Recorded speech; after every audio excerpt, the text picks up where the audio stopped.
Boa noite a todos que estão aqui acompanhando o Mundo Jairo Lima. Estamos começando aqui mais essa live. Na noite de hoje a gente vai ter o prazer de receber ele, que é um jornalista, uma referência do jornalismo, pelo menos para mim, e eu sei que não é só para mim, não é? É uma referência do jornalismo em todo o estado de Pernambuco, em toda a cidade do Recife e em todo o Brasil também. Afinal de contas, não se trata de um jornalista apenas. Ele tem diversas atribuições, não é? Entre elas, foi secretário de imprensa do governo Miguel Arraes, não é? Também foi secretário de imprensa do governo Eduardo Campos, né? A gente está falando aqui nada mais, nada menos do que Evaldo Costa, que vai ser o nosso convidado de hoje, um convidado mais que especial, essa referência do jornalismo,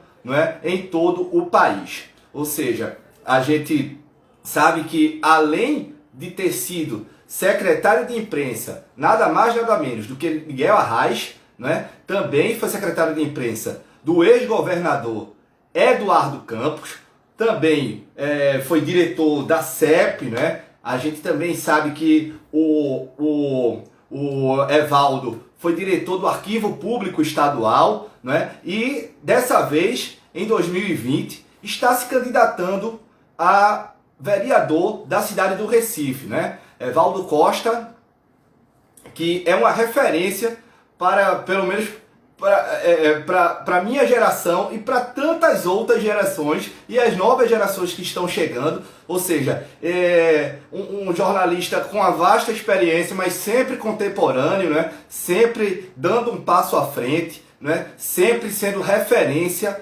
para aquelas pessoas da minha área de comunicação e extrapola a área de comunicação, né? Evaldo é mais que um comunicador. Evaldo é uma instituição, né, pernambucana nesse sentido de ser uma referência na área do jornalismo e agora está sendo candidato a vereador, né, quer representar o povo do Recife na Câmara Municipal do Recife, a casa de José Mariano, e por isso está se candidatando a vereador do Recife em 2020. E a gente vai trazer ele aqui para esse bate-papo, para ele falar sobre as suas propostas, né? Para ele dar a sua visão dinâmica, ampla, geral, do quadro, do cenário político, do contexto político aqui no Recife, né? Também uma visão mais ampla que ele sempre tem, né? De um quadro geral de contexto político nacional. Ou seja, a gente espera bater esse papo aqui ao longo dessa live com vocês. E o pessoal, eu tô vendo que está chegando, que está entrando, não é? E eu tenho certeza que as pessoas vão saber mais um pouco desse lado, não é? Do Evaldo Costa, candidato a vereador do Recife. A gente conhece todo o trabalho do Evaldo, o denso trabalho do Evaldo dentro da cidade do Recife, dentro do estado de Pernambuco, dentro do país, não é? Enquanto jornalista, enquanto secretário de imprensa, enquanto diretor de arquivo público, não é? Ou seja, a gente... olha o Evaldo chegando aqui, ó.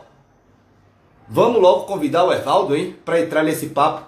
Aqui tô vendo o pessoal chegando, não é? Luiz Gustavo Lopes, também tô vendo o André Felipe, via Joanita Moraes chegando. Olha o Evaldo aí, minha gente. Olá, Jairo. Boa noite. Boa noite, Evaldo. Tudo bem com você, cara? Mas que prazer falar contigo. Rapaz, nunca mais a gente se encontrou, rapaz. Desde a pandemia, que eu não fui mais na Rádio Folha. Foi. Não fui mais na Rádio Folha, a gente não se encontrou mais. Não se encontrou mais e eu também já não estou mais lá, mas a gente sempre se encontrava por ali, por aquela... Não tá mais lá, não. Pelo bairro do Recife. Não tá mais lá. Tô não. Não, primeiro, né? Tô não, nesse bolo todo. A gente se encontrava no Café de Tite. Exatamente, foi ali no café mesmo. Tava Félix, né? Tava o pessoal todo ali na frente. Era muito bom aquele lugar, rapaz. Era um convívio bacana ali. Exatamente.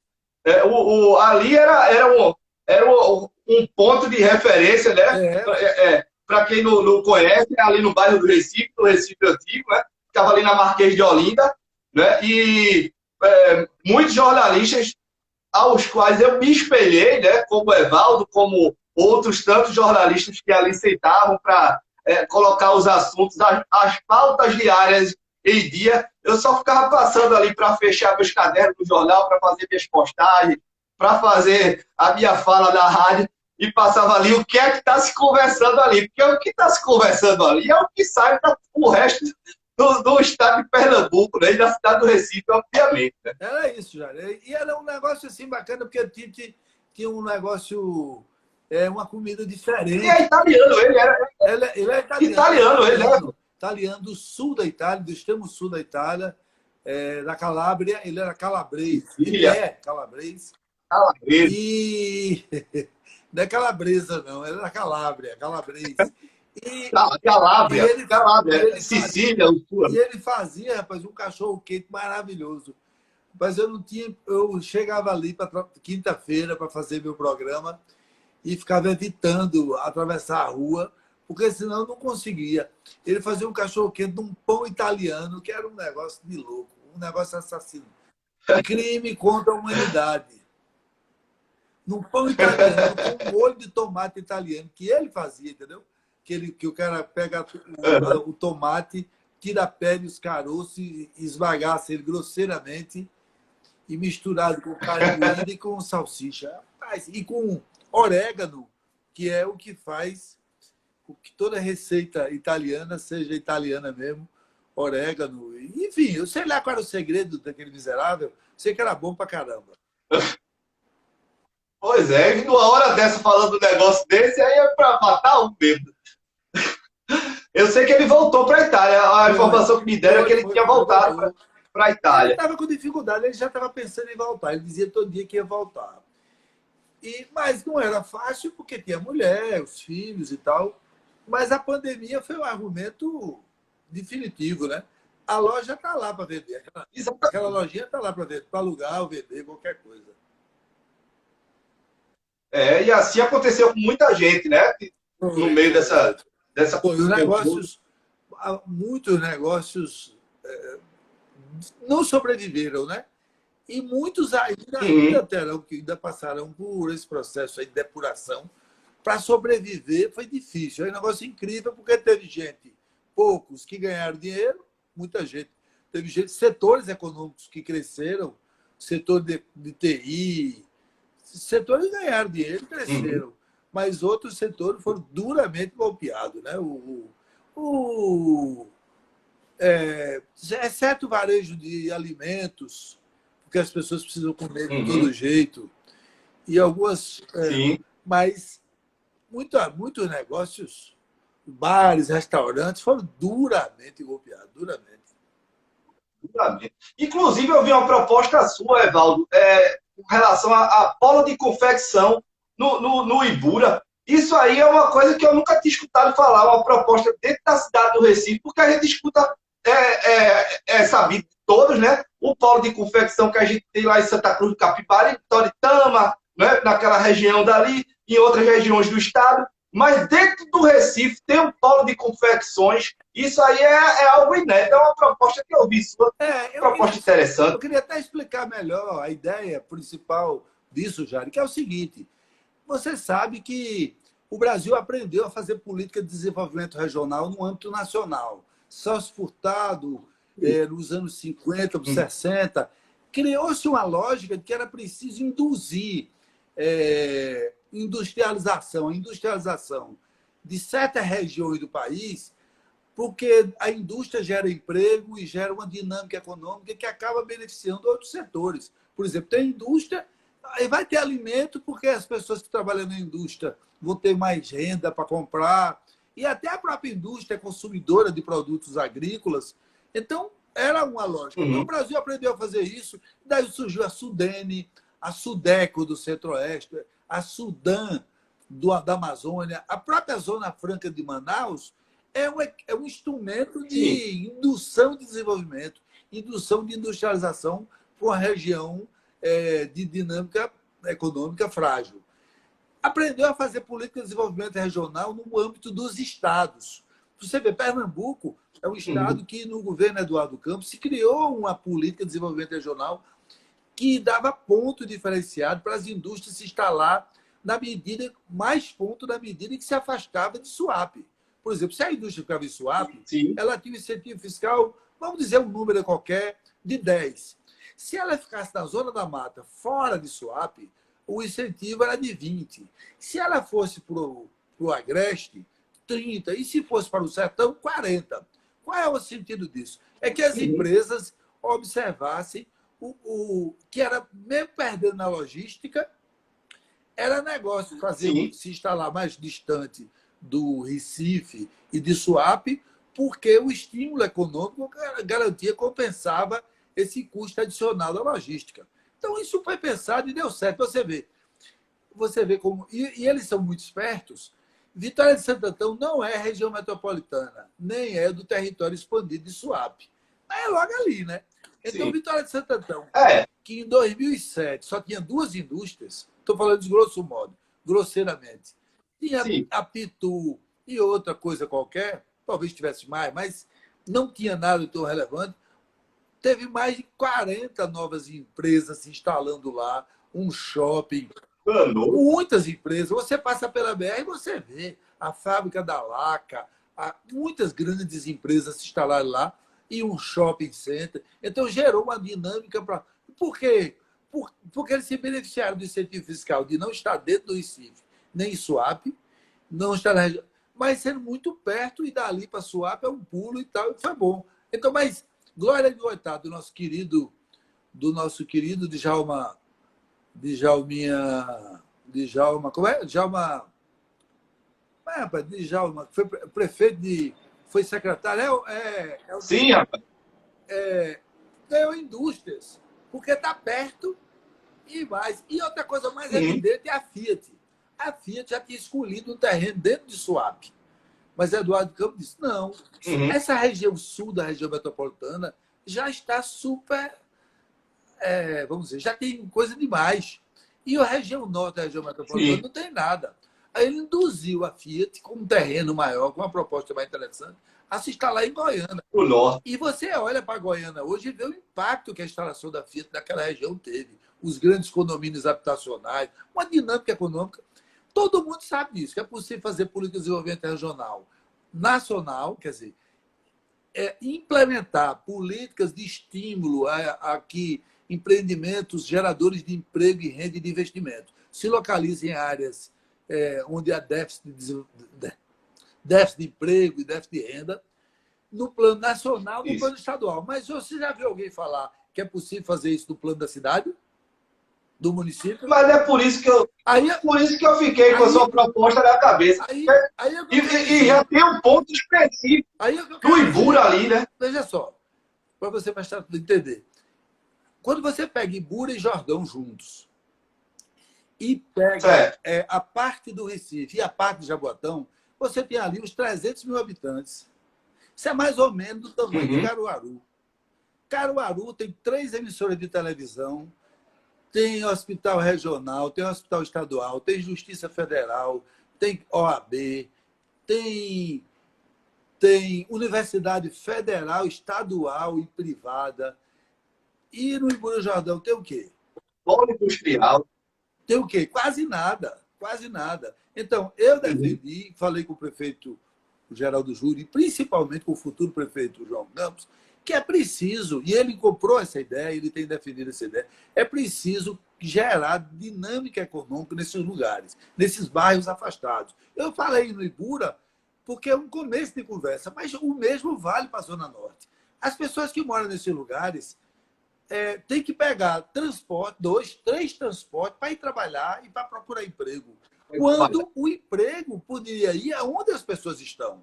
Tem empresa. Eu não estou dizendo que você vai botar lá uma fábrica uma loja que vende carro de luxo. Não, não é o caso. Mas você pode botar empresa que não são demandantes de atender a clientela no ponto local. Por exemplo, empresa... só isso daí já traz um impacto na mobilidade da cidade também. Todos. Então, todo mundo ganha, veja. Porque quando você gera uma atividade econômica numa região como essa, aquela atividade econômica vai gerar emprego, vai gerar uma dinâmica econômica, o comércio local cresce, e as pessoas saem do transporte coletivo, sai do transporte, sai do engarrafamento com seus carros particulares e aquela região se desenvolve. Porque se você botar um polo de confecção, que é a proposta que é a coisa mais fácil, veja como é fácil. João Campos vai invista em algo empreendedor para pagar com carência de 4 meses e 1%, 99,99 de juro e 0,99 de juro. Se as pessoas que pegarem esse investimento comprarem equipamentos para fazer facção, confecção, e muita gente se juntar e constituir cooperativas, aglomerados, você vai ganhar na escala, porque as pessoas vão receber mais encomenda, mais gente vai encomendar, os consumidores vão procurar esse negócio e você vai ter Sim. não só a renda gerada por esse negócio, como vai ter a renda que o comércio, que as pessoas que ganharem, vão gastar. Quer dizer, a pessoa que costura. Eu tive não sei se você viu o vídeo que eu produzi. O vídeo mostra Santa Cruz do Caparibe, como começou, que era dos. Pronto, foi por onde eu fiz a conexão justamente daí, assim, da sua ideia trazida para o município, para a cidade, para a capital. Né?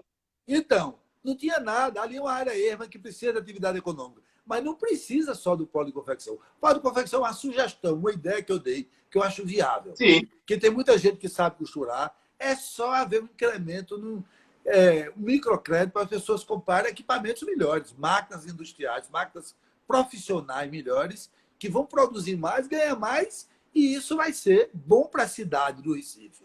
Porque o que é ruim é uma população enorme dessa, sem alternativa econômica. É preciso desenvolver a cidade como um todo. A cidade não pode ser só o centro, a centralidade, Boa Viagem. Não. A gente tem que espalhar o desenvolvimento pelos 4 cantos do território. E levar, e o poder público tem a responsabilidade, tem o compromisso de levar emprego onde tem mais gente precisando de emprego.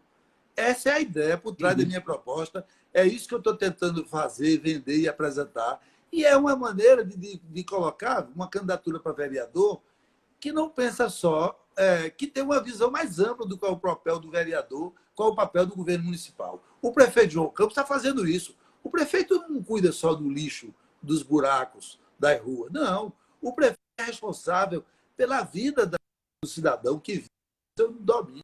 E o prefeito tem que pensar que as pessoas não só trafegam, não só moram. As pessoas têm de crescer, de se desenvolver. E as propostas que João vem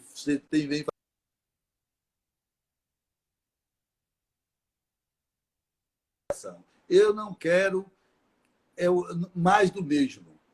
Eu quero apresentar propostas que eu não quero atender individualmente as demandas de cada cidadão. O cidadão chega para mim e diz, olha, eu estou com papel de luz atrasado, paga meu papel de luz. Esse é o cotidiano da política. Isso até se faz, independentemente de você ser vereador ou não ser vereador, candidato.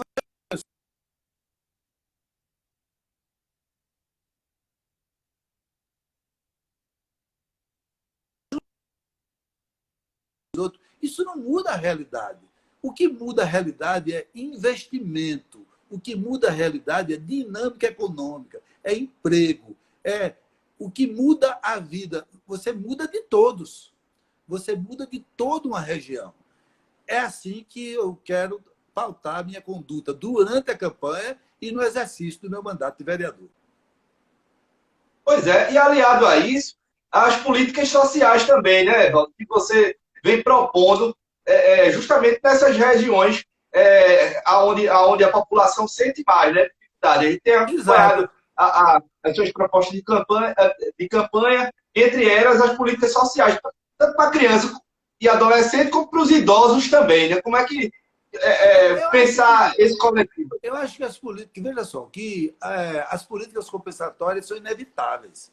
Se a pessoa está passando fome ali agora, acabou, para tudo e vamos lá ajudar aquela pessoa a resolver o problema. Se tem um idoso sem abrigo, que a família não está podendo cuidar, é papel do Estado ir lá atrás da família. Por exemplo, a questão das creches é fundamental.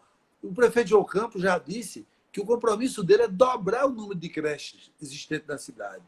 E é um começo, porque vai precisar de muito mais.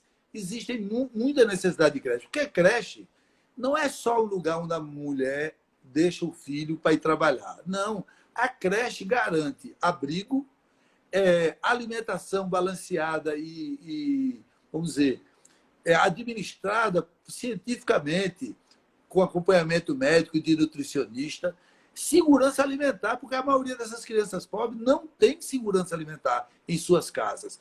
E você sabe que uma criança que antes dos 2 anos de idade sofre de carências proteicas graves, ela vai ter sequela para o resto da vida. O desenvolvimento dela vai ser prejudicado. Então, é preciso mais creche, sim. João Campos disse que vai recorrer à iniciativa privada, vai recorrer a quem puder ajudar e vai fazer. Eu também estou com ele dele e apoio plenamente essa proposta. Essa proposta é de você oferecer mais vaga, mais oportunidade de abrigo, de creche para as crianças pequenas, para elas terem proteção, alimentação digna e corretamente administrada, e isso garante perspectiva de futuro. A outra coisa que ele está falando é a alfabetização na idade certa. Sim. Isso é vital e fundamental. Outra coisa fundamental, que é a escola em tempo integral. O prefeito Geraldo Júlio abriu já para as séries maiores 14 escolas em tempo integral. Me parece que esse é o número, se eu não tiver certo, se não for mais, é no mínimo isso, 14 escolas em tempo integral. Mas é preciso que toda a rede seja em tempo integral. Escola de meio expediente, escola de 3 horas por dia, só existe no terceiro mundo. Se o Brasil quiser ser um país de primeiro mundo, vai ter que garantir escola em tempo integral para todas as suas crianças e adolescentes e jovens. Então, esse debate eu vou colocar. Isso é estruturador, mas eu estou enfatizando muito essa necessidade do desenvolvimento local. O desenvolvimento local é fundamental. Não é as políticas... Ô, Evaldo, isso seria... Essa parceria seria público-privada? Haveria PPPs, por exemplo, para... Das creches? Não, para as creches... você disse que o prefeito, no caso de João Campos, fala que vai recorrer. Ele buscaria parceria com a iniciativa privada, né, também. Não, e da iniciativa privada e das pessoas mesmo, das famílias. Sim. Por exemplo, existem iniciativas pelos países afora de creches que são mantidas pelas comunidades, que o poder público entra com a parte do custeio, mas a comunidade é corresponsável por aquilo, porque é um equipamento comunitário. Uma das coisas que nós temos que resgatar é essa participação da comunidade nas políticas públicas. A comunidade não é só passiva para receber a ação do Estado. A comunidade tem que ser copartícipe, tem que se juntar, se cotizar, cada um da sua contribuição. Como foi, por exemplo, quando Miguel Arraes foi prefeito do Recife, aqui não tinha escola, não existia uma rede de escolas municipais. Simplesmente não existia.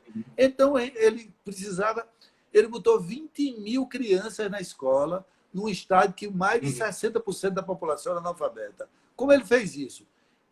A escola era clube de carnaval, era liga de dominó, onde tivesse um teto, um espaço, se botou cadeira, que as empresas doaram as bancas, as cadeiras, outras empresas doaram cadernos e livros, porque era um grande mutirão para tirar uma parte, mais da metade da população da cidade do analfabetismo. Esse espírito em que a cidade, que a população, que o cidadão, que a cidadania se soma ao poder público para atender necessidades de grande impacto, enorme impacto, tem que ser resgatado, e o João tem falado isso. Acho isso muito importante, porque a cidadania ativa é um instrumento fundamental para o desenvolvimento. As pessoas têm que cobrar do poder público.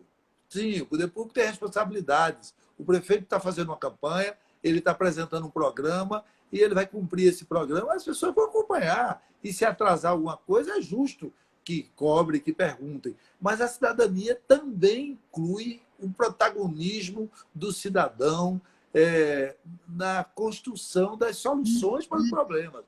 Entendeu? Então, eu acho isso muito valioso, muito oportuno, e não envolve só... por exemplo, essa questão do polo de confecção que eu propus. O polo de confecção é uma iniciativa totalmente individual e privada. Qual é o papel do poder público? O poder público concede o financiamento e dá orientação técnica de como se faz. Orientação técnica de como fazer, forma programa de capacitação e as pessoas vão empreender. Santa Cruz do Caparibe, eu tive lá uma família, eu entrevistei uma família que está no vídeo lá, trabalhava lá a sogra, a filha, o marido da filha e uma filha adolescente. 4 pessoas, 6 máquinas. Eles só param para comer e ganha cada peça, cada um costura 100 a 120 peças por dia. Cada peça ele recebe R$2. Então é pouco dinheiro, mas não para uma família que recebe cada pessoa R$200 em média, 4 pessoas. Então eles têm renda, vivem, têm padrão, têm seu carro, eles trabalham muito, mas tem perspectiva. A questão é, essa é uma atividade, mas não é só esta. Existem muitas outras atividades que podem ser implementadas, que podem ser valorizadas para a gente, desde que a gente bote a lógica de que há empreendimentos que são intensamente geradores de mão de obra, que podem ser implantados onde o povo está, onde há grande oferta de mão de obra e pouca disponibilidade de emprego. E não o contrário. Você vê no bairro do Recife, há uma grande oferta de trabalho, de emprego, e quase nenhuma população. E quase nenhuma população. Porque a população está longe. A população, uma empresa dessa do polo de...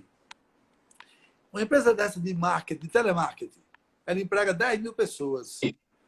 Fica ali no centro. Mas as pessoas pegam 3 condições para ir trabalhar. Aquela empresa poderia muito bem... O cara não tem dinheiro para ir, para quê? Elas poderiam... Para pedir um emprego. Elas poderiam ser instaladas no subúrbio, na verdade? Podia, inclusive, isso interfere diretamente na questão da mobilidade, da mobilidade da cidade, que é uma das questões também que a gente encontra como empecilho dentro das grandes metrópoles, como Recife né? Que é a questão do trânsito, é a questão dos ônibus, do deslocamento. Uma coisa interfere na outra, né? Exatamente. Eu acho que sim. Exatamente. Eu estou com um problema da energia aqui. Eu vou resolver agora. Peraí. Então, eu resolvi. Pode ajeitando aí. Tranquilo. Deixa eu te dizer. A questão do transporte coletivo é vital. Onde eu chego, eu tenho andado a cidade toda nesses 2 meses, tenho andado em todos os bairros, e as pessoas falam muito do problema da oferta de transporte coletivo. E se deveu, em parte, por causa da pandemia. As empresas retiraram parte da frota, a demanda não voltou a mesma e a frota continua reduzida. E as pessoas sofrem com isso. Uma das maneiras de resolver isso é maneira de longo prazo, de médio prazo, é você estimular o desenvolvimento local. Essa é uma tendência mundial, Jairo. O mundo todo, por exemplo, Barcelona é um paradigma disso aqui. Barcelona, a lógica lá é que todo mundo mora e trabalha. São comunidades autônomas. Você, ali onde você mora, você estuda e você trabalha e você compra de bicicleta ou a pé. Esse é o desejável. Sim. Mas nós vivemos... Quem tem direito a isso são os bairros de classe média. A família... Meus filhos moram num bairro de classe média. Moram ali perto da Rosa e Silva, ali, chama no Espinheiro, por ali. Ali você faz tudo a pé. Tem farmácia, tem mercadinho, tem escola, tem tudo a pé. Mas as comunidades pobres, não. Os pobres, para tudo, tem que se deslocar. As pessoas mais pobres são as que têm mais dificuldade de deslocamento, porque tem que enfrentar a dificuldade do transporte coletivo. Então, uma das maneiras de enfrentar esse problema é estimular o desenvolvimento local, estimular atividades econômicas que mantenham as pessoas para todo lugar. E quer ver outra ideia que eu apresentei, estou lançando hoje nas redes sociais? A ideia de que o prefeito João Campos e o governador Paulo Câmara, o prefeito João Campos e o governador Paulo Câmara eu estou pleiteando que eles façam uma parceria para instalar um campus da UPE naquela região ali. Um campus da UPE que qualifique mão de obra e que seja só essa mão de obra qualificada seja uma indutora de desenvolvimento. Ela atraia empreendimentos para perto desses lugares, dessas empresas. Por quê? Porque se um jovem que estuda ali tem que pegar 3 condições para estudar, vai para a universidade. Qualquer curso que ele for fazer, ele tem que pegar 3 condições para sair. Isso absolutamente não é justo e não é necessário e não é bom para a cidadania. Porque as pessoas vão superlotar o transporte coletivo, vão se desgastar as suas finanças, porque o transporte, no fundo, é uma despesa adicional, quando se houver alternativa de estudar e trabalhar ao alcance, perto de casa, você é bom para todo mundo, é bom para a cidade como um todo, não há a menor dúvida disso. Agora, fazer essa articulação junto ao governo do Estado e prefeitura é uma coisa de uma comunicação mais simples. Eu fico imaginando como é, de repente, buscar esse recurso lá em Brasília, né? Porque quando fundo de participação dos municípios, o FNDE, essas coisas, é um rolo danado para chegar. Né? A comunicação... Vindo lá de Brasília, do governo federal, hoje em dia... A comunicação entre o governo estadual e o governo municipal, do prefeito João Câmara, eu não terei a menor dificuldade, como você sabe, que eu fui colaborador. Claro. A fluidez Então, a fluência do diálogo não vai ser difícil. Eu não vou criar... Eu só vou levar solução, só vou caminhar com solução para o prefeito e para o governador, e eles sabem disso, eles contam comigo nessa coisa. E essas coisas que eu estou falando não são grandes demandantes de mão de obra, de valores, de recursos. Não são grandes demandantes de recursos. É um prédio. O governo do Estado fez uma escola técnica. O tempo Eduardo Campos inaugurou a escola técnica na BR, ali perto do Ibura. É natural que depois da escola técnica venha um campus universitário.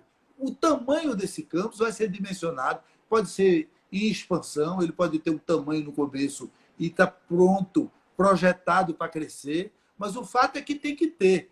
É tão natural e tão lógico que depois da escola técnica vem um ensino superior público e gratuito, é tão lógico e tão natural que eu não tenho a menor dúvida que Eduardo Campos pensou nisso e entendeu como isso seria um desdobramento natural. E a população daquela região tem direito, sim. Tem direito de aspirar, de sonhar, de querer e de ter esse equipamento social de grande importância. Sim, Evaldo, é uma coisa assim, que é muito recorrente, né? Assim, vários assuntos, né? São muitos recorrentes, muitos temas. Mas, por exemplo, o esporte sempre teve muito presente na sua vida, tanto na sua vida pessoal, como também nas políticas públicas e no desenvolvimento que o esporte pode trazer para as pessoas de uma maneira geral, né? Na formação das pessoas de uma maneira geral, na construção da vida das pessoas. Né? O que é que você está pensando, bolando como proposta para a população do Recife? Como pensar isso também à frente, essas propostas dentro do âmbito esportivo, para trazer um impacto de desenvolvimento social também para as comunidades? É muito importante. Eu acho que uma das coisas mais importantes que eu defendo é a intensificação do esporte escolar. A gente imita os Estados Unidos em muita coisa, escolar, universitário, no âmbito da educação. A gente imita os Estados Unidos em tanta coisa, a gente não imita num negócio básico, que é a importância que o esporte tem no ambiente educacional norte-americano. A escola, as competições esportivas interescolares são de extrema importância. Às vezes tem lugar, por exemplo, o basquete intercolegial americano, às vezes ganha mais dinheiro, é profissional, é semi-profissional, movimenta fortunas. Mas não é essa a ideia. A ideia é que o esporte esteja no ambiente escolar, não acidentalmente, não superficialmente, mas que seja permanente no ambiente escolar e que seja inerente à prática, que tenha na grade e que haja professores de educação física e treinadores que vamos dizer, que administrem, supervisionem e apliquem à prática e que toda escola tenha atividade esportiva, porque o esporte é fundamental na formação das pessoas. O esporte ensina ética, porque você aprende que tem uma regra e que essa regra tem que ser seguida e que a regra vale para todos. O esporte ensina comportamento solidário, Porque você faz parte de um time, e o time tem que vencer, e você sozinho não vence, você só vence se o time todo vencer. O esporte ensina que não há sucesso sem sofrimento, sem sacrifício, sem trabalho, sem dor. Você tem que treinar até cansar, até doer, e você só vence quando você se esforça além do seu limite. Finalmente, o esporte ensina que não há jogo perdido, nem jogo ganho antes que ele acabe. O esporte ensina que se você não tiver foco, se você não souber para onde vai, se você não souber exatamente o que quer, e se você não estiver concentrado naquilo que você está fazendo, você vai só levar uma virada, e vai perder de virada, e vai ser ruim no esporte, mas muito pior ainda na vida. Então, eu admito e eu estimulo e vou chegar muito perto do prefeito Diogo Campos, e não só do prefeito, mas do governador, de todas as autoridades, onde eu puder chegar, para defender que o esporte do cotidiano da escola tenha muito mais peso do que tem hoje. Tem hoje. Tem os jogos escolares, houve um avanço muito grande nos últimos anos dos jogos escolares, dos jogos estudantis, mas é preciso muito mais do que isso. É pouco. Tudo que temos hoje é bom, mas nós não podemos contentar com o bom. Acho que todas as pessoas têm direito a ter uma oportunidade de praticar esporte, e de praticar esporte não para ser campeão do mundo, ainda que se tiver alguns campeões do mundo, nós vamos gostar, vamos comemorar com eles. Mas não é para isso. É porque o esporte tem uma didática muito forte, muito importante, e tem um peso muito grande na formação do caráter e na construção da identidade e da personalidade das pessoas. Ô, Evaldo, tem um programa do governo do estado que é o Ganha o Mundo. Ele teria como ser aplicado em âmbito municipal? Aquele para explicar para o povo, é aquele que os alunos do colégio do estado saem, um grupo, né, e vão fazer uma espécie de um intercâmbio mesmo, né, fora do país e voltam. Isso tem em âmbito estadual. Isso é aplicável em âmbito municipal, já que você se envolve com a educação bastante? É um programa incrível, o Ganha o Mundo. O Ganha o Mundo é incrível. Eu tenho muita alegria de ter dado o nome ao programa Ganha o Mundo, porque era da minha atribuição de secretário de comunicação, era uma das minhas atribuições. Mas é um programa incrível porque é o seguinte, a gente só batizar os programas.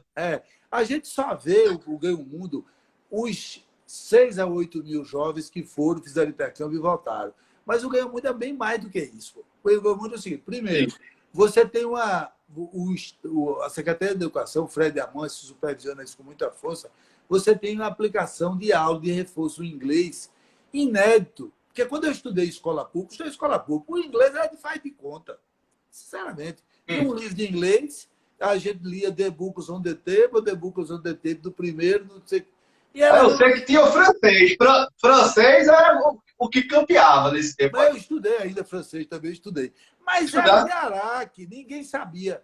Sinceramente, aquilo era pro forma. Hoje não. Hoje o reforço escolar em inglês para os alunos do segundo ano do ensino médio, para os alunos que são candidatos ao Ganha o Mundo, é grande peso e o aluno aprende mesmo. Então, 150, 200 mil jovens participam desse reforço do sertão ao cais. Então, isso é uma dimensão que é pouco falada, mas é muito importante do programa. Esse é a primeira dimensão. O segundo tempo é ouro. Agora, tem um terceiro tempo, que é o que acontece com o jovem quando ele volta. Imagina, o cara volta, o jovem, o rapaz, a moça, proficiente em inglês ou espanhol. Não só, porque uma coisa é você aprender inglês aqui. Outra coisa é você aprender inglês mergulhado na cultura. Você tem um background que quem aprende aqui, você aprende a palavra do inglês, mas não compreende profundamente o significado daquele conceito, porque você não está embebido, você não está mergulhado no ambiente cultural. Esses não, eles voltam com esse ambiente cultural e teriam que ser muito mais bem aproveitados. Há casos de grande sucesso, tem menino do Ganha o Mundo que nunca voltou, que ficou nos Estados Unidos, que são professores, educadores, tem pós-doutor, tem todo tipo, mas é preciso fazer mais. Agora, o município pode fazer, o problema do município é que são crianças, o município só até o 9º ano. Então, eles são bem mais jovens. É diferente você fazer um aluno do 3º ano do ensino fundamental, quando o próximo passo dele é a universidade. Mas é uma coisa a ser estudada e com certeza o prefeito Diogo Campos pensou nisso, porque ele tem muito carinho pelo programa Ganha o Mundo. Ele ele sabe o impacto que ele tem em suas duas dimensões. Tanto a dimensão de quem estudou, mas não conseguiu ir, porque é um funil, 150 mil estudam, mas uma pequena parcela vai, mas também de fazer isso no âmbito municipal. Ô, Evaldo, você que também é um cara da cultura, né, que sempre se envolveu com a cultura também, sempre teve muito presente nos períodos juninos, carnavalescos, enfim. Diante desse quadro de pandemia, tem um povo também que vive muito diretamente dessa coisa da cultura. Como você imagina, claro que bola de cristal ninguém tem para dizer a vacina vai sair, não vai, Eita. mas haveria uma equação, alguma coisa que, um meio termo para ser estudado ou debatido num próximo governo, claro, numa fase de transição entre um governo que termina e outro que começa, para ver o carnaval e o povo que trabalha vive disso, né? Uma coisa que eu vejo com muita clareza, Jair, é que nós estamos vivendo uma crise em camadas. Nós tivemos uma crise econômica que atrasou, chegou no mundo em 2009, atrasou e chegou no Brasil por volta de 2011 e depois veio aquela crise política que parou tudo, parou a economia brasileira, fechou para sempre grandes grupos econômicos e tal. Aí quando acabou essa crise, quando nem acabada essa crise econômica, o Brasil estava tateando para tentar se levantar, aí vem a pandemia, que também teve um impacto devastador sobre certos setores econômicos, não sobre todos, mas sobre a maioria. Quer dizer, todo mundo perdeu. Teve gente que perdeu menos, teve gente até que ganhou pontualmente, mas a regra é que todo mundo perdeu. E tem mais. Há uma outra crise, que é a crise de mudança de paradigma tecnológico. Então, muitas funções de muitas pessoas estão sendo desempregadas porque o trabalho dela está sendo feito por máquina, por equipamento, ou simplesmente deixou de ser feito de ser necessidade. E essas pessoas precisam de renda. Aí vem a pandemia. Aí, por cima disso tudo, vem a pandemia. Uma coisa que está clara... Já estava, né? A coisa que é clara é o seguinte, que a cidadania vai ter que bancar ajuda para todo esse povo. Porque a gente tem que garantir renda mínima para todo brasileiro que tiver necessidade, que tiver uma família para sustentar. Ou o Estado, ou a sociedade, eu, você, com nossos impostos, custeamos o programa de renda mínima, que eu, você, todo mundo, os empresários, mais do que nós, quem pode mais, paga mais, quem pode menos, paga menos, mas todo mundo garantindo o mínimo para que um programa de renda mínima seja implementado. Aí nós viremos a sexta crise. Porque é o seguinte, imagina que você é um super empresário de um grupo econômico que fabrica fubá e café, com desemprego estrutural crescente. Se as pessoas têm dinheiro para comprar o seu fubá e o seu café, o que vai acontecer? Sua empresa vai quebrar também. Então, a questão do desemprego estrutural não é só um problema do desempregado, é um problema da sociedade como um todo. Então, eu falo isso do trabalhador e falo dos artistas populares, que vivem do ciclo junino, do ciclo do carnaval, do ciclo natalino. Essas pessoas precisam ser ajudadas. Precisam ser ajudadas por todos nós. É missão da sociedade. A gente tem que ter renda mínima, porque, veja só, eu mesmo sou um cidadão que não tenho dificuldade nenhuma em imaginar que meus impostos vão ser utilizados para cobrir um programa de renda mínima. Sabe por quê? Porque domingo, imagina, eu estou aqui domingo almoçando com minha família, aí toca a campainha lá no portão, aí eu vou ver uma família morrendo de fome pedindo comida. Eu posso atender uma família morrendo de fome pedindo comida, posso atender duas, hoje e amanhã, e as outras que virão. Então, os programas de renda mínima existem para que eu individualmente não seja obrigado a atender essas necessidades emergenciais. Então, eu sou a favor para os artistas e para todos os trabalhadores, todos os brasileiros e brasileiras que precisarem, renda mínima garantida para garantir a subsistência. E isso é um ativo econômico, porque esse dinheiro todinho vai entrar na economia e vai gerar imposto de novo e vai voltar para os cofres do governo e vai voltar em dinâmica econômica para mim, para você, para os empresários, para todo mundo. Valdo, e o contexto eleitoral mesmo, assim, eu sempre escutei que a eleição mais difícil é sempre a próxima. Sempre a próxima é a mais difícil, porque você nem ganhou nem perdeu ainda, e a outra, no entanto, já passou, né? Mas a experiência lhe dá uma noção maior de previsibilidade do que é que está acontecendo. A gente está aí há poucos dias, né, do povo ir para as urnas. Esse contexto eleitoral aqui do Recife, que traz o deputado João Campos hoje na frente, você diria que se encerra no primeiro turno já, ou a gente vai para o segundo turno dessa vez? Eu acho que é difícil prever. Eu tenho olhado as pesquisas. O dado que eu tenho das pesquisas que são publicadas. João confirma o favoritismo, é o favorito, lidera com uma margem muito boa, e os outros, e há 3 candidatos mais ou menos empatados entre o segundo e a 4ª colocação. Não há definição entre os 3 qual é o que pula na frente. Mas João lidera, mas não tem nada decidido, é uma campanha dura que vai sendo travada e que vai sendo caminhada com o favoritismo de João.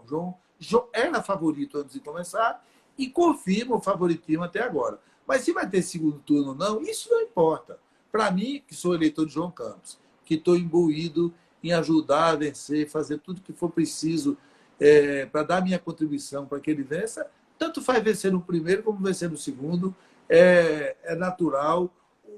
São regras que estão fixadas há muito tempo, que precisa ser cumprida. Quem tem 50% mais um ganha no primeiro, quem tem menos de 50% disputa o segundo turno com o segundo colocado. Se tiver, a gente vai disputar e vai vencer. Eu acredito, tenho muita confiança de que a população de Pernambuco não quer do Recife, não quer retroagir, sabe que não avançamos muito, sabe como era a realidade há alguns anos e sabe as mudanças que aconteceram, positivas, que mesmo no meio dessa pandemia, mesmo no meio dessa camada de crises que eu falei agora há pouco, 5 camadas de crise em camada, mesmo assim, são evidentes, são inegáveis, só a má vontade cínica é que pode negar os avanços que a cidade conquistou, que Pernambuco conquistou nesses anos, desde o governo de Eduardo Campos, desde o primeiro governo de Eduardo Campos. Então, eu tenho confiança no bom senso. O pernambucano vota politicamente, é muito político, e o voto político do momento é garantir os avanços, certificar que os avanços continuam. Esse sentimento vem predominando até agora, é majoritário, inegavelmente é um sentimento majoritário, e eu tenho confiança de que isso vai prevalecer no final. Valdo, eu mesmo já acompanhei algumas campanhas, Eduardo Campos, tem aquela coisa do corpo a corpo. A gente está com uma limitação geral, não é? Dessa coisa da chegada mesmo nas pessoas. Claro que chega, que vai, mas eu me recordo, algumas vezes no interior, bastava Eduardo Campos baixar a janela, o povo já está, não sei o quê. Me recordo também do deputado João Campos, não era deputado ainda, né? Aquela fatídica campanha de 2014, que todo mundo se recorda, acho que foi ali por Brejão, uma das primeiras falas que o deputado João Campos fez, né? Em público, à época e tudo. E as pessoas muito se impressionaram ali com a desenvoltura que ele teve para falar. E depois começou a se dizer, não, ele já falava em igreja, já falava não sei aonde, era dele, tal, não sei o quê. Enfim, como é que está sendo essa questão de compensar essa coisa da chegada, né, de chegar junto do povo? Porque Miguel Arraes, eu não acompanhei de perto, né, ainda eu não consegui acompanhar de perto mesmo, mas estamos aí com o representante, obviamente, né? E o Eduardo Campos nem se fala também, né? Era muito de estar ali no contato com o povo, de ouvir, de falar, e a gente percebe no deputado João Campos que ele tem esse tipo de comportamento para estar tendo essa limitação natural que todo mundo tem nos tempos de hoje. Como é que está sendo isso, hein? Você enxergando isso? Parecida. muito parecida. Veja, a campanha começou diferente, foram tomadas muitas precauções, se tomou todas as precauções para evitar o contato, manter as regras de... Era uma campanha estranha, que você tinha que fazer o evento, a agenda, e não divulgar a agenda para não ir muita gente. Porque é o contrário de toda. E mais, era... As O campanhas valão. antigas, O valão. as campanhas antigas, você botava as pessoas para frente das câmeras. Agora tem que tirar as pessoas de frente das câmeras para o candidato aparecer isolado. Mas isso valeu até o primeiro tempo, rapaz. Agora, o que está acontecendo agora é que João está fazendo as caminhadas e é uma loucura. Eu tive uma caminhada em Brasília Teimosa, eu fui atropelado. Com o meu joelho capengazinho, que eu tenho um joelho que precisa operar. Veio uma multidão por cima de mim. Lá vem uma pororoca humana atrás de João. Então, ele está com a máscara, ele está se protegendo, as pessoas se protegendo, mas tem hora que não é inevitável, porque o carinho das pessoas, o desejo que as pessoas têm de chegar perto dele. João tem um carisma absolutamente incrível. As pessoas querem chegar perto dele, querem ver ele de perto. E ninguém segura, não, velho. É muita gente. Então, eu acho que as regras têm que ser respeitadas. Nós que fazemos parte da base do governo, dos governos Paulo e Geraldo, mais do que ninguém, temos o dever de tomar conta disso, porque as medidas foram adotadas para garantir que a doença não prosperasse. Tivemos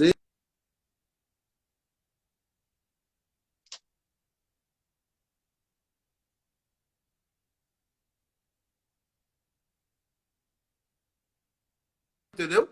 Mas tem hora que não dá para segurar, não. O povo vem para cima mesmo e Sabe aquele negócio da Amazônia, a pororoca? É daquele jeito. Sei. Por essas ruas de subúrbio, ruas estreitas, essas avenidas estreitas, lá vem aquele mundo, parece pitombeira descendo os quatro cantos. Fiquei pensando aquela roda de fogo ali, né? Que sempre foi o nome já diz, né? Roda de fogo, mas tem campanha que chega ali e incendeia mais, né? Então, assim, eu fiquei imaginando como não seria aquela parte do Recife ali, nesse momento de campanha. Eu nem sei se já foi, mas eu acho até que já foi. Mas ele tem ido. Desde quinta-feira, que hoje fez 8 dias, que ele tem feito caminhadas nos bairros todos os dias.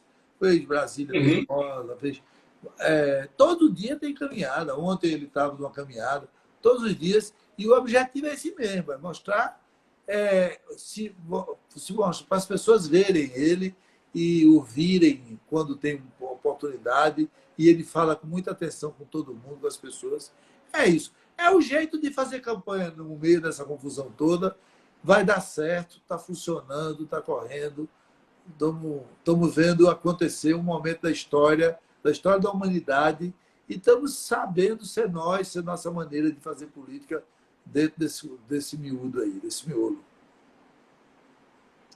Porque justamente esse é um ponto aí que você tocou, Evaldo, que é muito importante falar, porque muito do discurso que eu também acompanho ao longo dos anos é sempre porque já tinha 8 anos, já tinha 12 anos, já tem 16 anos. Ou seja, eu queria que falasse um pouco como é essa coisa do se reinventar, né? do se reciclar, do não parar no tempo. Né? Porque se o candidato está na frente, é porque tem uma população que reconhece algum trabalho que está sendo feito aí, né? Ao longo dos anos. Né? Exatamente. E eu acho que é isso. Primeiro, o que o João está dizendo na rua é o seguinte: avançamos muito, mas ainda tem muita coisa para fazer. E nós somos uma força política que tem história, que já fez. Então, o mundo não vai acabar agora. A gente tem muita coisa para se fazer e vai ser feito. E nós somos a força política treinada e habilitada para continuar fazendo os avanços. Eu falei aqui, rapaz, eu me lembro muito claramente que em 2007, Eduardo Campos começou o governo e ele tinha uns compromissos para honrar. Ele tinha que fazer 3 hospitais nas entradas do Recife, 3 hospitais, e o Recife fazia 40 anos que não fazia nenhum hospital. Então, Eduardo fez 3, fez 7 hospitais, fez no interior, fez um hospital em Caruaru, na zona da mata toda, onde os hospitais foram todos. E os hospitais foram necessários. Você vê que antes disso havia um clamor de falta de leito na rede hospitalar. Nós não tivemos isso nem agora no meio da pandemia. Havia falta de leito, havia problemas. Então, é uma força política preparada que já fez e vai fazer. E João é a bola da vez. João é o cara preparado para continuar essa história de realizar e de cumprir, honrar compromissos assumidos e de colocar a cidade, o Estado, colocar o Recife, no Recife, as coisas que estão faltando fazer. Melhorar o que precisa ser melhorado. O que está bom, está bom. Debate muda o rumo da eleição, não? Pode mudar o rumo. Só tem um debate da televisão, esse debate da televisão. Às vezes muda. Eu só vi um até agora marcado. Às vezes muda. Às vezes o candidato tem um desempenho muito ruim. Eu acho que aquele debate de Lula do segundo turno de 89, acho que tu não era nem nascido ainda. Tu não era nem nascido ainda. Eu era, rapaz. Eu já era nascido. E jornalismo a gente tem que estudar por causa da edição, né? Então, a conhecida edição do debate de 89, né? No dia depois, né? A gente tem que estudar aquilo ali. É inevitável. Então, o debate não mudou a eleição, mas o debate mostrou a fragilidade de Lula que a campanha não tinha mostrado, entendeu? Que Lula perdeu o debate. A edição da Rede Globo sublinhou os pontos fracos dele. Mas, obviamente, eu me lembro que eu fui assistir o debate no comitê suprapartidário, que era que sabe quem administrava esse comitê suprapartidário? Era Eduardo Campos. Que Miguel Arraes votou naquela eleição, votou em Ulisses, que era do PMDB. Mas Eduardo votou em Lula já no primeiro turno.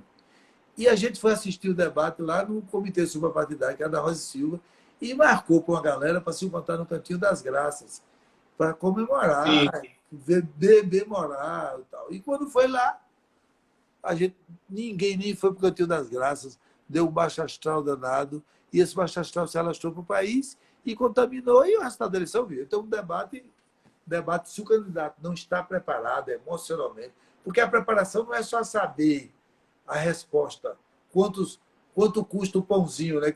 Que Gênio Quadro pegou Fernando Henrique perguntando quanto custa um pãozinho. É o pão francês de São Paulo, ele chama pãozinho. Quanto custa um pãozinho? E ele não sabia, obviamente, que Fernando Henrique nunca tinha comprado um pãozinho na vida dele. Não é só isso. O cara não é obrigado a saber quanto custa o pãozinho, mas é obrigado a saber o que responder quando está diante de uma pegadinha. Então, se o cara não sabe se comportar, não consegue responder adequadamente uma pegadinha, o cara pergunta, Jânio Quadro perguntou a Fernando Henrique onde fica a Avenida Sapopemba. E aí Fernando enrolou. É como se ele perguntasse onde fica o Beco do Quiabo. Aí ele escorregou. Né? Escorregou no quiabo. Se for o do quiabo é que ele escorregou mesmo. Então o debate muda, mas João está preparadíssimo. João está preparadíssimo, treinado, seguro.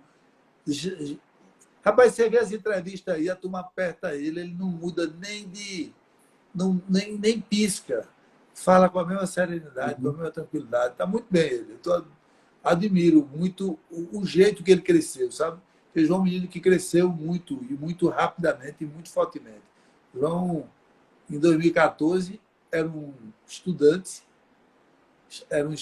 de universitário, jovem estudante universitário, porque ele nasceu em 93, em 2014 ele tinha 21 anos, acho que era isso. Então, era jovem e o pai dele morreu daquele jeito. Ele assumiu a liderança da família e você vê o jeito dele, a serenidade, a firmeza com que ele toma conta, com que ele guia aquele clã complexo, rapaz. A mãe, viúva, um irmão com meses de nascido e que, além de tudo, era portador de síndrome de Down, um irmão pequeno. Ele foi um esteio, manteve... Então, é um cara que não vai se aperrear em debate, não. Ele vai dar conta de tudo. Se ele não ganhar, se ele não ganhar com os debates, que perder é que ele não vai de jeito nenhum. Pois é. Agora eu estou com medo só que aconteça o seguinte, que às vezes o Instagram, ele bate o Aquizira aqui, e quando você vê, ele só dá a regressiva e capa a gente de vez, né? Aí a gente perde o fio da meada aqui para se despedir, mas Não, eu acho que a gente tá... ele vai dizer quando Ele tem 20 segundos, aí o cara... 2 minutos. Mas, olha, eu estou preparado para me despedir agora, se você quiser. Eu tenho... Claro que Eu de jeito nenhum. Eu estou vendo de jeito nenhum. Não, só que eu queria dizer ao pessoal também para que entra Mas, grandes amigos meus tá aqui, ó. acompanhando a live para... Falar aqui de Maurício Guedes, Carla Marcela Maurício Guedes, Thomas Bruno, lá de Campina Grande, rapaz, um professor intelectual, um cara muito, muito sábio, muito inteligente, meu amigo. Fernanda Dutra, da Secretaria. Acho que aqui é Celso Calheiros, eu não sei se é esse Calheiros aqui. Vitor Arruda. eu acho que é. Alberto Xavier, meu amigo. Edinaldo Moura Júnior, secretário executivo de Educação, outro amigo muito querido, Felipe Nascimento. Então, Jailza, olá, Jailza, querida, tudo bem? Almani Galdino, esse cara que foi meu aluno, rapaz, é um dos meus melhores amigos hoje em dia, Gustavo Paixão, Jaima, enfim, um abraço a todos os meus amigos que estão acompanhando a gente, que estão acompanhando o Jairo, a live do Jairo Brito. Jairo Brito não, velho. Jairo Brito não, Jairo... Inclusive... É o Jairo Lima. Tem um grau de parentesco aí que eu... o Jairo Lima. Agora, dizer ao povo também que eu vou disponibilizar essa conversa tanto na página do Mundo Jairo Lima, como no site e vou no canal do YouTube também. Quem quiser reverberar essa conversa com o Evaldo daí, pode tocar para frente. Estou vendo aqui o pessoal também, a Monique Cabral entrou Ernesto Júnior, Lucas Temporal, entrando um monte de gente por aqui, o Ibanês, que está gravando os vídeos. Tudo gente que quer apoiar a gente e ouvir e ajudar. Valdo, como é que você está vendo também o PSB nacionalmente? A gente está acompanhando lá em São Paulo. Eu não estou acompanhando. Está só focado aqui, né? Estou focado demais aqui. Não estou acompanhando. Aqui, né? Recife. Não estou acompanhando. Mas eu presumo que o PSB vai sair bem. Que o PSB tem candidatos em cidades muito importantes, em capitais, e tem candidatos que são muito competitivos. Não tem candidato pro forma. Mas realmente eu não posso te ajudar porque eu estou acompanhando. Eu sei o quadro anterior à eleição. Aqui. Mas depois, sim, claro. Depois que começou, tem que focar, não né? risco de falar muita coisa, não. Claro, claro. É isso. E a gente sabe também, Valdo, que dentro da discussão, do embate político, sempre tem aquela parte mais espinhosa, mais suja da campanha, né? Os ataques, né? E principalmente através de fake news, algumas coisas são descobertas, outras não. E tudo. Como é que tá sendo receber os ataques que chegam? A resposta vai na mesma moeda ou para responder a campanha vai de outro jeito? É desespero? O que é? A campanha de João tem mantido um tom muito limpo, muito propositivo. Cheio de propostas. Todo dia tem proposta nova, propostas inteligentes, propostas criativas. E acho que essa é a melhor resposta. Eu sei que o fake news, a mentira, porque fake news é mentira em inglês, né? Mentira, o que é fake news? Mentira. É mentira, simplesmente. É mentira dito em inglês, tornou fake news. Então, sempre houve, fake news sempre houve, em campanha eleitoral, sobretudo, sempre houve a falsificação, falsos recortes de jornal, falsas cartas, fotos falsas. Sempre houve isso, sempre foi esse jogo sujo, sempre houve. Mas eu acredito muito mesmo na força da população, na força da política. Candidaturas que que são do bem, que têm caminho, que começo, meio e fim, que têm consistência, que têm reconhecimento social, que estão apoiados em processos políticos amplos, que têm bases largas de apoio, essas candidaturas superam esses problemas com serenidade. Obviamente, de vez em quando, quem faz uma vai ter que prestar conta. Né? Quem mente tem que se preparar, porque existe a justiça, existem os caminhos, os mecanismos legais de dar resposta a essas práticas odiosas e tal. Mas isso não deve nunca atropelar o ritmo, o jeito de a condução do candidato. O candidato tem que ser pouco. Agora, Tem que ser às vezes, durante uma campanha, surgem propostas boas, contextualizadas também de outros candidatos, de outras candidaturas, até de outras coligações. E muitas vezes são propostas que podem ser incorporadas também, no caso de uma confirmação de eleição e tudo. Isso também faz parte das políticas do PSB. Por exemplo, ganhou a eleição novamente. Eu só quero citar o caso de Eduardo Campos, na reeleição dele. Um dos candidatos que mais chamaram a atenção na campanha foi Sérgio Xavier, candidato do PV. Sérgio Xavier fez um bocado de proposta. Quando acabou o governo, na formação do governo, Eduardo Campos chamou ele para tomar conta da área de ciência e tecnologia. Do meio ambiente, desculpa. Da área do meio ambiente. Eu acho que é por aí.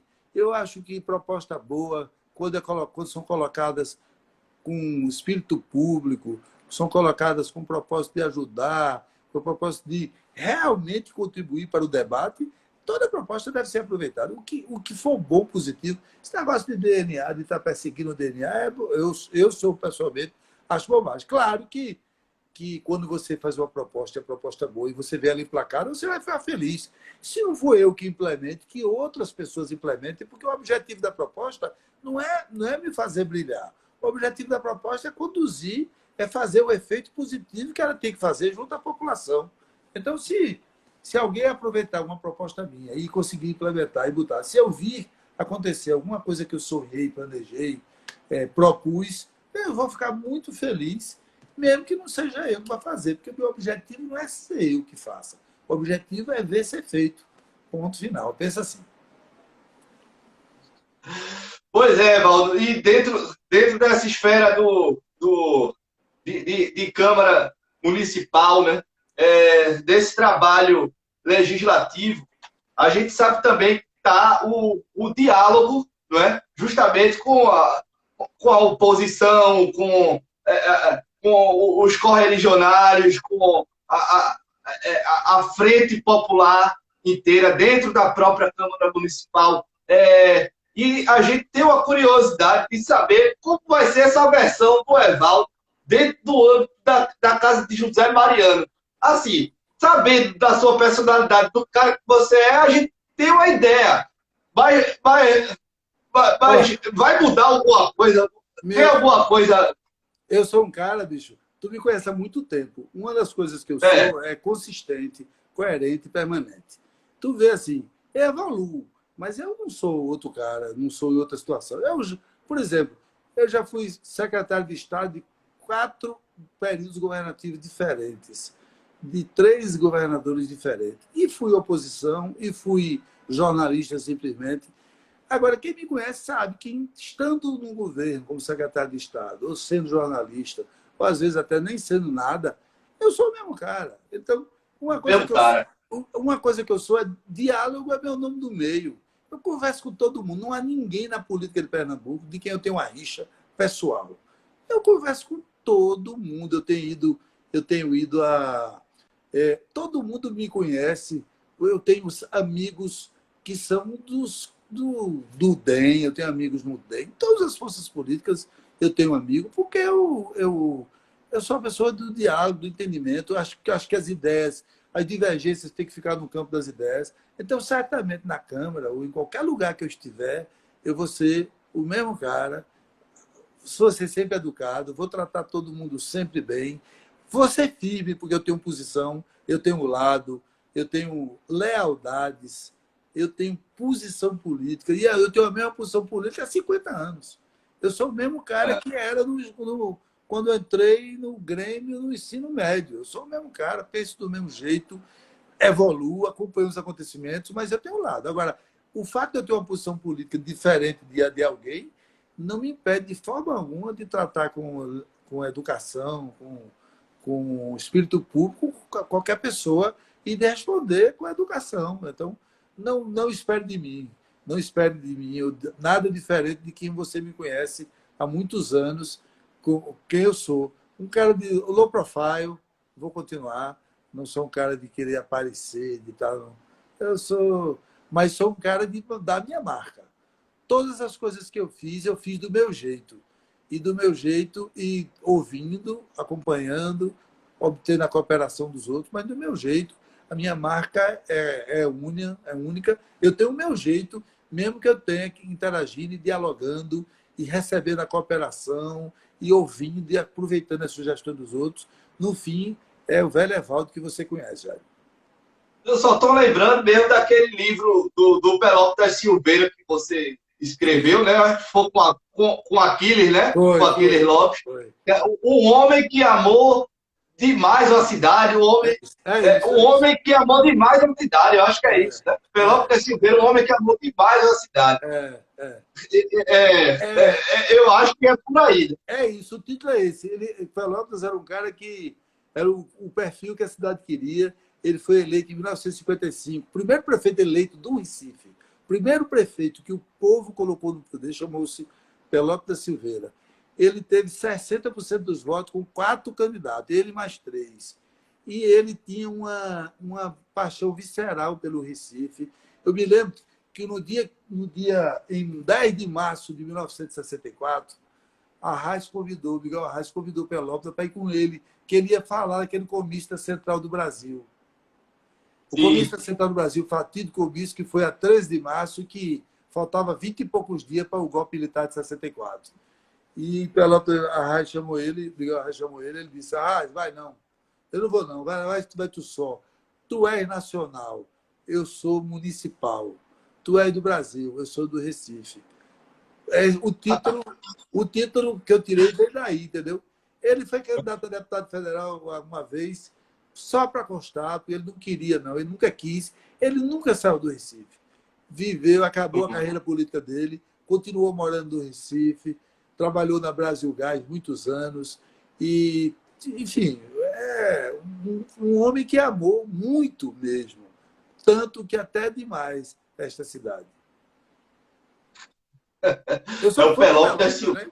Eu sou fã de Pelópidas, admiro muito a história de Pelópidas. Acho que era um prefeito que o Recife... A relação dele com o povo era um negócio incrível. Incrível. Ele gostava do bar, ele ia de madrugada para o mercado dos mercados públicos para conversar com os feirantes e com aqueles compradores matinais, tomar café, entendeu? Ele sabe, a pesquisa de opinião dele vinha desse contato direto com o povo, nas feiras, nos pontos de ônibus. Os operários estavam fazendo uma obra, ele botava um macacão e ficava incógnito no meio dos operários, ajudando ali, porque ele queria ouvir, sentir o clima daquele negócio. Era um sujeito formidável. Tenho muita admiração pela figura de Pelópidas Silveira. Mesmo no retorno, o retorno do doutor Arraes, né? do Miguel Arraes, aquela famosa eleição que foi nos anos 80 ali, a redenção do povo, enfim, aquilo dali também foi um momento muito marcante, né? Isso, não. Doutor Arraes, a eleição do doutor Arraes era o seguinte: quando eu cheguei no Recife, eu fui morar na casa de uma tia, na Vila das Lavadeiras, em Areias. E no primeiro dia que eu estava lá... Dizendo ao povo, Evaldo nasceu em Pariri, na Paraíba. Parari. E vim morar na casa da Vila Lavadeiras. E aí a casa foi, à noite, foi voando, crescendo. Quando entrou a última pessoa na casa e saiu a última pessoa de fora, fechou-se. Sabe aquelas portas de 2 bandas que só fica aberta a parte de cima? Quando fechou aquela parte de cima, eu vi que atrás da porta tinha um recorte do jornal Última Hora com a notícia da posse de Arraes. Era 1967. Eu perguntei, o que é aquilo ali? O menino de 11 anos. Aí disse, cala a boca, menino, não se mete nisso, não. Porque naquele tempo era perigoso falar de Arraes. E esse negócio ficou na minha cabeça. E eu cresci procurando essas histórias, procurando entender por que era isso. E compreendi muito cedo que a política de Pernambuco, durante todo o período da ditadura militar, ela tinha três: tinha a Arena, o MDB e a ausência de Arraes. A ausência de Arraes era um ente físico que interagia com todo o tecido político. O fato de Arraes não estar aqui produzia uma dinâmica diferente na política. Era como se houvesse uma espera permanente, ou como se houvesse um lugar vazio, um vácuo, onde ele voltaria um dia, como voltou. Voltou e teve um papel central. Arraes é um negócio incrível, porque ele foi chamado de velho quando voltou, era o velho. E ele tinha 70 anos, quando foi candidato a governador em 86. Mas a coisa é incrível que, depois dos 70 anos, ele teve uma carreira política que é uma das maiores carreiras políticas de Pernambuco. Depois dos 70 anos, ele foi governador 2 vezes e deputado federal 2 vezes e praticamente fundou um partido que é esse PSB que está aí. Você imaginou quantos políticos foram governador de Pernambuco 2 vezes, deputado federal 2 vezes e líder de uma força política do tamanho que é o PSB e a Frente Popular foram desses anos? Nenhum. Agora, se você pegar, ele teve 2 carreiras políticas. A carreira política até 64, ele foi deputado estadual, prefeito do Recife e governador do estado. Já pensou? Ele é um fenômeno absoluto, é um homem que tem uma relação com o povo única. Eu tive muita... Trabalhei com... Pelotas eu conhecia à distância. Encontrei em alguns eventos. Quando o doutor Arraes ia visitar ele, todo aniversário de Pelotas, o doutor Arraes ia visitar ele. Levava uma garrafa de uísque e ia visitar ele. E eu ia... Muitas vezes eu fui junto. Muitas vezes eu fui junto. Aí ele dizia... Aí eles conversavam, riam muito e tal, e não sei o que lá. Ela era desprendido. E o doutor Arraes sabia que tinha responsabilidades e não se furtava dessa responsabilidade. Então, por isso que ele teve 2 carreiras políticas. Uma de 64 para trás, importante, prefeito do Recife, governador, deputado estadual, líder da oposição, e depois de 79, governador 2 vezes, deputado federal 2 vezes e fundador e líder de um grande partido que exerce influência em Pernambuco até hoje. Fenômeno, fenomenal. Mito. Mito. E Eduardo Campos, e obviamente hoje a gente chega nessa eleição aonde coloca praticamente frente a frente aí. E Eduardo Campos é incrível, que Eduardo Campos, quando ele, no ano passado, no dia 13 de agosto do ano passado, se fosse vivo, Eduardo Campos teria completado 55 anos. Pense nisso. Ele teria 55 anos em agosto do ano passado. Lembre-se que Arraes, com 70, foi governador de Pernambuco 2 vezes e deputado federal mais 2. A pessoa, o que Eduardo Campos, a contribuição que Eduardo Campos ainda teria para o país, sido vítima daquele acidente horroroso. É o que se diz assim, eu acho que um teve a obra completa, né? Teve uma obra de vida completa e o outro não completou, né? Infelizmente não chegou a completar a obra, né? Porque era um caminho muito mais vasto, né? É verdade. É verdade. Um teve vida e obra completa. Um teve tempo.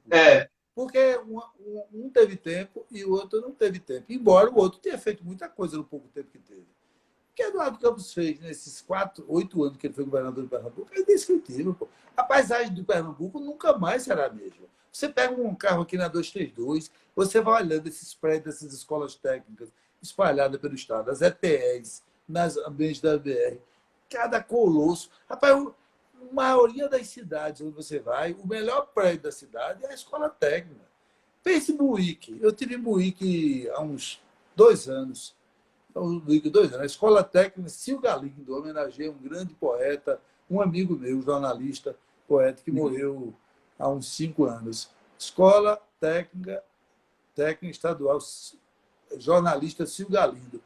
Mas não há a menor dúvida que o melhor prédio de Buíque é a Escola Técnica.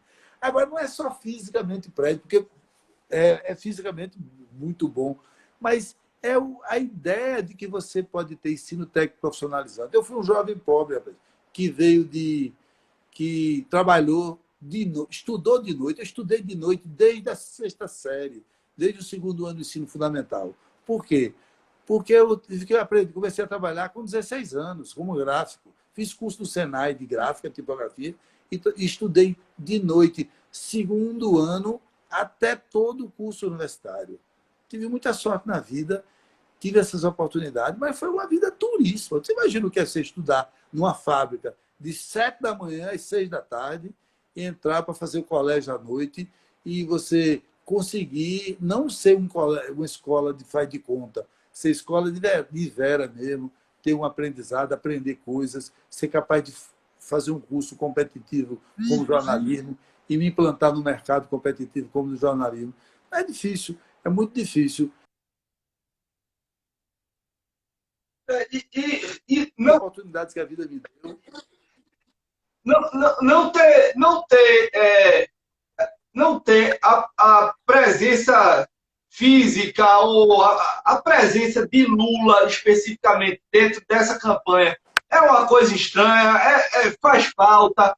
Como é que está sendo também no ambiente não ter Lula não está exatamente dentro dessa candidatura, está em outra. Assim, como é que está sendo lidar com isso? Veja, Depois de tantos anos.